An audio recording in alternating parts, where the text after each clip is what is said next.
ሐኪም ቤት ግን ማለት በጣም ብዙ ሰው ይመጣልና በጣም የሚያሳዝነኝ ብዙ ጊዜ በጣም የሚያሳዝነኝ የምር ወንዶች መተው ሲታከሙ በጣም የሚያሳዝኑት ማለት በቃ አጠገባቸው ሰፖርት የሚያደርጋቸውን ሰው ብታዩ ምናምን የእውነት እግዚአብሔርን የሆነ በቃ እናታቸው ብቻ ነች በቃ ብዙ ጊዜ የምትመጣው ሐኪም ቤት ይዛቸው የምመጣው ወንዶች ሱሰኛ የሚሆኑ አሪፍ ላይ የሚሆኑ ምንም የሚሆኑ በቃ አብሯቸው የሚቆሙ እናታቸው ብቻ ነች ሐኪም ቤት ወይ ደግሞ ብቻቸው መጥተው እና ያ ነገር ትንሽ ይገርመኛል። ሴት ልጅ ግን ብትሆን ወይ ቦይፍሬንዷ አብሯት ይመጣል ወይ አባቷ እናቷ በቃ ብቻ አጀቧ በጣም ብዙ።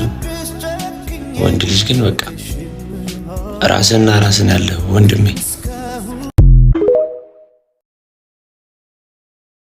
ግፈን ነው የሚደርሰው። እኛ ፍጹም ነን በእነሱ አይን በቃ መሳሳት ፈጽሞ የተፈቀደ አይደለም። ሌሎች ሰዎች ደግሞ አሉ በቃ መናጤ የሆኑ ልጆች ስራ ቦታ ትምህርት ቤት ቦታ ፋውል እየሰሩ ምንም የማይጠቆሩ ማለት ነው። እኛ ጋር ግን ሲሆን ፍጹም እንዲሆን ይጠበቃል እንዴ? ለምን